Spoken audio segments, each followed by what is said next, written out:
Assalamualaikum warahmatullahi wabarakatuh. Perkenalkan, nama saya Merla Puji Lestari. Saya dari kelas 12 Keperawatan 1, nomor absen 13.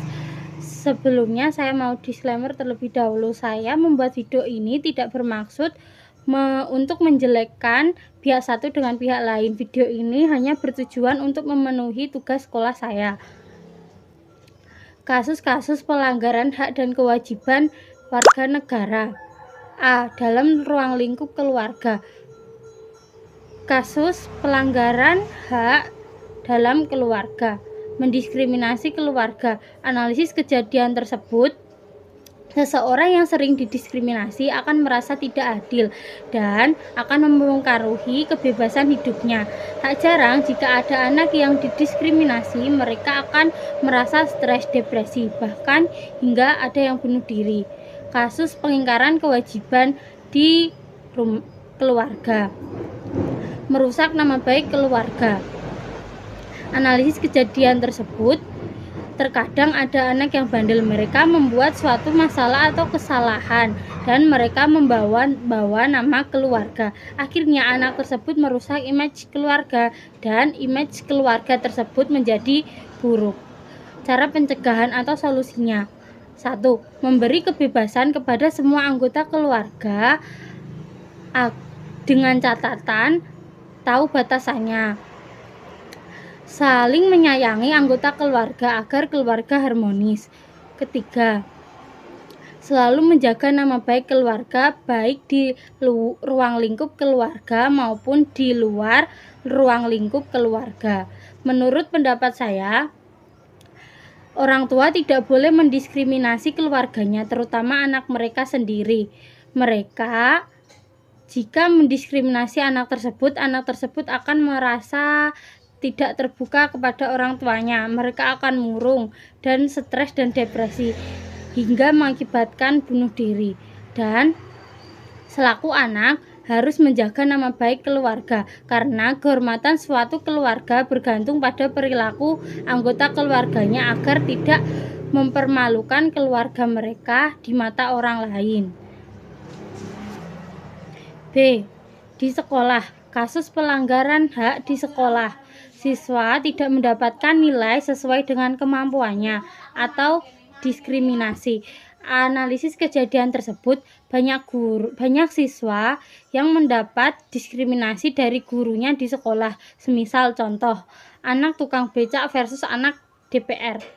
Anak DPR diutamakan karena dia adalah anak pejabat negara, dia diberi nilai bagus, sedangkan anak tukang becak dia diberi nilai jelek karena dia miskin dan dia diabaikan oleh gurunya.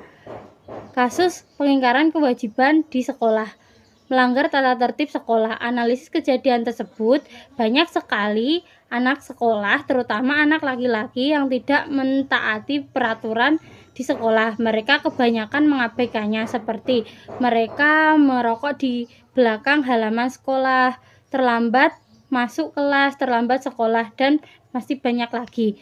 Cara pencegahan atau solusinya: diberlakukan peraturan yang tegas terhadap guru dan siswa yang melanggar hak dan kewajiban di sekolah. Pelanggar harus diberi sanksi agar menimbulkan efek jera, dan saling menghormati dan menghargai sesama warga sekolah. Pendapat saya, seharusnya guru tidak boleh mendiskriminasi muridnya karena siswa memiliki kelebihan dan kekurangan masing-masing. Oleh karena itu, guru tidak boleh membedakan siswa satu dengan siswa yang lain, dan guru seharusnya lebih tegas kepada siswa yang melanggar tata tertib sekolah. Mereka harus diberikan hukuman agar menimbulkan efek jera dan tidak diulangi lagi. C. Kasus pelanggaran hak di masyarakat, tidak mematuhi aturan PPKM darurat yang diberlakukan. Analisis kejadian tersebut, Banyak sekali pedagang yang tidak mematuhi aturan tersebut. Semisal contoh, kafe, restoran, toko, pedagang kaki lima harus sudah tutup saat jam 8 malam. Tetapi mereka tidak menghiraukan aturan tersebut. Akibatnya mereka dibubarkan oleh Satpol PP. Dan tidak itu saja, pelanggan atau konsumen yang ada di restoran dan kafe harus tidak boleh makan di tempat dan harus dibungkus dan dibawa pulang untuk dimakan di rumah. Tetapi banyak juga orang yang tidak mematuhi aturan tersebut. Kasus pengingkaran kewajiban di masyarakat, tidak mematuhi aturan protokol kesehatan 3M, yaitu mencuci tangan, memakai masker, menjaga jarak saat pandemi. Analisis kejadian tersebut, banyak sekali masyarakat yang masih melanggar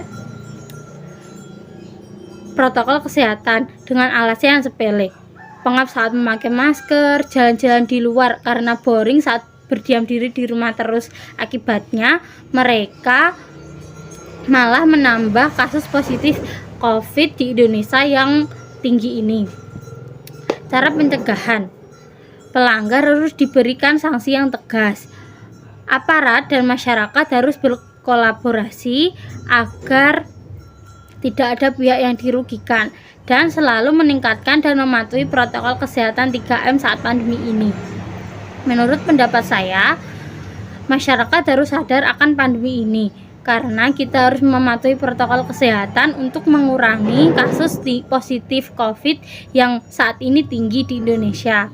Dan pemerintah seharusnya lebih memperhatikan masyarakat, terutama masyarakat yang terdampak seperti pedagang. Mereka harus diberikan bantuan dana sosial agar mereka terbantu. Sekian dari saya. Bila ada kata-kata yang salah, saya mohon maaf. Wassalamualaikum warahmatullahi wabarakatuh.